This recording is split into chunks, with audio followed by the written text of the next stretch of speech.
லோகேஷ் கனகராஜின் மேல் காண்டான அமீர் கான்.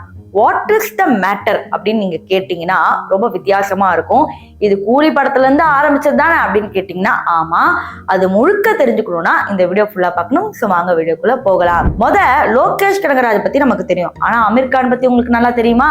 அமீர் கானை பொறுத்த வரைக்கும் அவரு ஒரு சூப்பரான ஆக்டர் அப்படிங்கறத தாண்டி அவரோட படம் ஓடுதா இல்லையான்றது அடுத்த கதை. ஆனா அவர் ஒரு படம் எடுத்து நடிக்கிறாருன்னா அந்த படத்துல அவரோட ஃபுல்ஃபில்லான ஒரு விஷயத்த கொடுத்துருவார். இப்போ இப்படிலாம் நடிச்சுட்டு வந்தவர் சவுத் இந்தியாவில எதனா ஒண்ணு பண்ணலாம் அப்படின்னு சொல்லி உள்ள கூட்டு வந்தா வெறும் கொஞ்சோண்டுக்கு ஆட் பண்ணிட்டு இதுதான் அமீர் கான் அப்படின்னு சம்பந்தமே இல்லாத வில்லன் வச்சிருக்காங்க. நம்ம ஆளுக்கு தமிழ் தெரியாதனால ஈஸியா ஏமாத்தி விட்டாங்க அப்படிங்கிற மாதிரி மீம்ஸ் எல்லாம் போட்டாங்க. அப்புறம் தான் தெரியுது அமீர் கானோட சீன் அந்த அளவுக்கு பெரிய இம்பாக்டா இல்ல. அதாவது அமீர் கான் என்ன நினைச்சு வந்தாருன்னா ரோலக்ஸ் மாதிரி நம்மளும் ஒண்ணு பெருசா பொங்கி வரலாம், சவுத் இந்தியால வரலாம், இப்பதான் பாலிவுட் ஒர்க் ஆகல, எல்லாம் நெப்போட்டிசம்க்கு வாய்ப்பு கொடுக்கறதுனால இப்ப அமீர் கானுக்கு பெருசா அங்க மார்க்கெட் இல்ல, சரி நம்ம சவுத் இந்தியாவுக்குள்ள கொஞ்சம் நுழைஞ்சு வரலாம் அப்படின்னு பார்த்தா இங்க நாகார்ஜுனாவை பெருசா கொண்டாடினாங்க. ஆனா அமீர் கானை வந்து இங்க கண்டுக்கவே இல்லை. சோ இது எப்படியோ அமீர் கானுக்கு நியூஸ் போயிடுச்சு.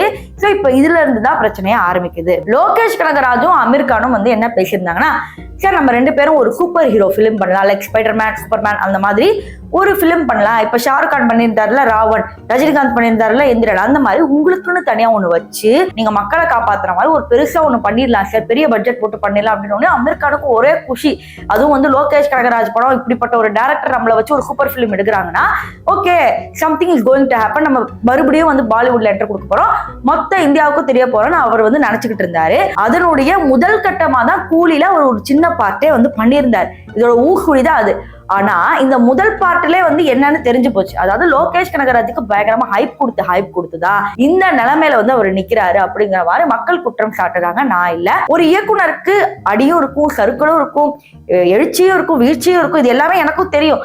பட் வந்து கமெண்ட் செக்ஷன்ல என்ன சொன்னாங்கன்னா, ஆக்சுவலி லியோவே ஃபர்ஸ்ட் பார்ட் தான் நல்லா இருந்துச்சு, அடுத்து வந்த செகண்ட் ஹாஃப் நல்லாவே இல்லை, சும்மா வேணும்ட்டே வந்து அதுல விஜய் நடிச்சனால மட்டும் தான் அது ஹிட்னு சொன்னாங்க. ஆனா உண்மை என்னன்னா கைதி, மாஸ்டர், அதுக்கு முன்னாடி வந்த மாநகரம் அளவுக்கு இப்ப இருந்த படங்கள் இல்ல. சும்மா ஒரு ஹைப்பை ஏத்தி பேன் இந்தியா ஸ்டார்லாம் வந்து கூட்டிட்டு வந்துட்டு ஜெயிலர் மாதிரி பண்ணி விட்டா எல்லாரும் பாப்பாங்கன்னு நினைப்பா அப்படிங்கிற மாதிரி லோகேஷ் கனகராஜ் கேட்டாங்க.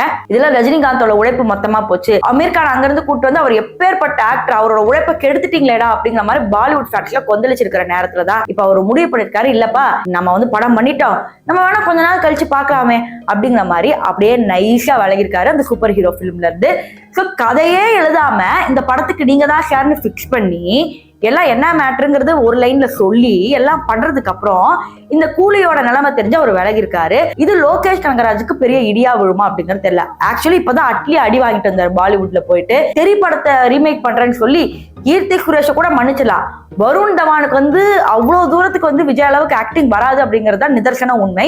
பட் அவரை போட்டு ஒரு குழப்பி அந்த சீன் எல்லாம் பாத்தீங்கன்னா அவ்வளவு வைத்தறிச்சலா காண்டா வரும். அதே போலதான் அஜய் தேவகன் கைதி எடுத்து பண்ணியிருந்தாரு. சோ இப்ப அமீர் கானை நடிக்க வைக்க முடியாத காரணத்தினால இப்படி பண்ணலாம்னு அவர் ஒரு பின்பத்தை கிரியேட் பண்ணி அது நாசமா போச்சு அப்படிங்கறதே உண்மை. சோ லோகேஷ் கனகராஜுக்கு இது ஒரு பெரிய இடியா விழுமா அப்படிங்கறத கமெண்ட் செக்ஷன்ல சொல்லுங்க.